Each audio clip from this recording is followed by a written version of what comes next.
La confirmation de la mort d'Abdoulaye marque l'un des moments les plus poignants de la série. C'était hyper tragique, ça nous a tous choqués. Mais c'est une mort qui s'inscrit totalement dans le thème de la série, c'est-à-dire les conséquences de nos choix impulsifs et les pratiques pour contourner la religion. Désolée les gars pour ma petite absence, j'espère que l'année commence bien pour vous. J'étais un peu malade, là j'ai eu la grippe, je suis aussi passée par là. Et ça m'a mis un peu KO, moi et ma famille, mais là c'est bon, ça va mieux. J'espère que vous allez bien aussi, que l'année commence bien. Et je vous souhaite tout le bonheur du monde et surtout la santé pour cette nouvelle année 2025. Abdoulaye, en maraboutant Assi, pensait pouvoir contrôler ses sentiments malgré la présence des djinns. Un choix imprudent qui s'est malheureusement retourné contre lui. Cette fin tragique, c'est également un moyen pour la prod de nous avertir contre l'obsession amoureuse et le contrôle déguisé en amour. Abdoulaye, lui, tout au long de la série, a toujours ignoré les limites. Et ça a causé malheureusement sa perte.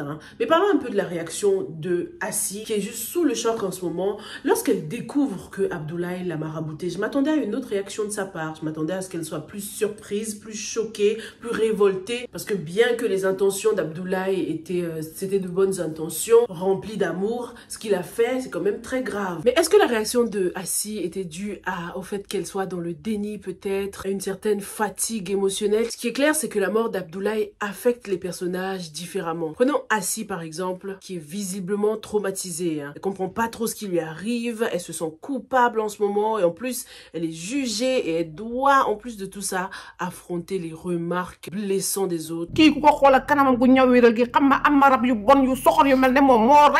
Assi cherche des réponses en ce moment, son esprit est troublé, d'où son rêve, qui symbolise son désir de vraiment comprendre si elle est mêlée à toute cette histoire. On peut deviner que Assi a également peur d'être un danger pour les autres, pour ses futurs maris par exemple. Est-ce que son état d'esprit va la faire aller même plus loin, sombrer et commencer à penser qu'elle est une malédiction? Ensuite, on a le père de Abdoulaye qui, contre toute attente, n'a pas cédé à la colère après la mort de son fils unique. Cet acteur nous a servi une prestation incroyable, c'était bouleversant, franchement, les larmes, on y croyait. Et le fait qu'il ait gardé son sang-froid et n'accuse personne pour le moment contraste énormément avec la réaction impulsive de la tata d'Abdoulaye ou de la mère d'Asma ou de Yaïsira. Ces deux femmes ont eu des réactions assez parallèles, assez similaires, dans le sens où elles ont toutes les deux projeté leur frustration sur les autres.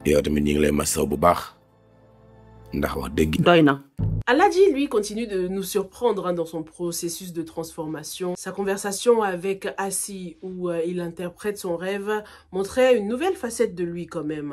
Aladji plus sage, plus apaisé et plus franc aussi. Il mérite beaucoup plus maintenant cette position de mentor spirituel. Et franchement, ça ne m'étonnerait pas si la production décide de le remettre avec Jama à la fin de cette série. Ce serait pas étonnant s'il revenait dans la vie de Jama sous un nouveau jour, quoi. Mais après, cette éventuelle réconciliation, ce sera soit un message positif et de rédemption, soit un mauvais message, un mauvais signe en ce qui concerne les violences conjugales. Mais en tout cas, une chose que Aladji fait bien par rapport à Bass, c'est qu'il montre qu'il est vraiment capable d'apprendre de ses erreurs. Et en plus, ce qui le place vraiment au-dessus de Bass, c'est sa capacité à lâcher prise et laisser Diama vraiment trouver son propre chemin, quoi. Malgré tout l'amour qu'il a toujours pour elle, on le comprend. Bass, lui, continue de nous montrer des comportements vraiment problématiques. Ça va pas du tout.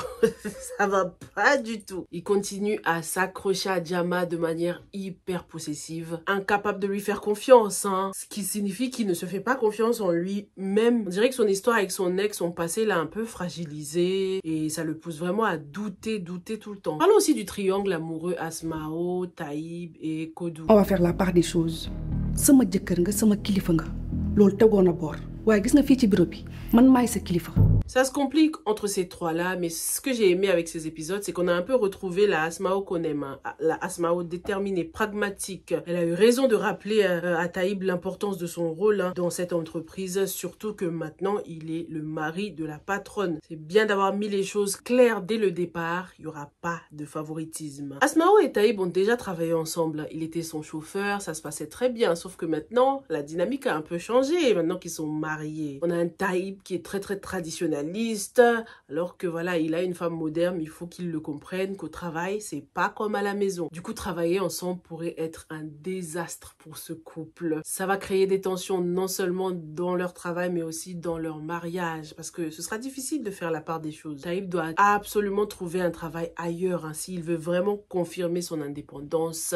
Malheureusement, il y a des attentes sociétales auxquelles on peut pas échapper en tant qu'homme, en tant que breadwinner. Taïb doit encore faire ses preuves, comme je vous le dis depuis un moment. En plus, imaginez si la société de Asmao coule. Ils vont couler tous les deux. C'est pas possible de rely on un seul revenu. Et Kodou, de son côté, devrait vraiment arrêter ses enfantillages. Là, c'est bon, elle a accepté de revenir dans son foyer. Maintenant, faut assumer. Faut arrêter de faire la gamine, les trucs de défanter là, parce que ça affecte Asmao certes, mais ça les affecte tous les trois. Hein. Donc c'est vraiment bête, c'est pas réfléchi d'avoir fait ça, hein, parce que Taïb s'est recouché, mais voilà, elle a influencé son retard aussi. Marem aurait trouvé un investisseur pour Jama là. Marem, vous savez ce que j'en pense. Hein. Ce personnage, j'en peux plus.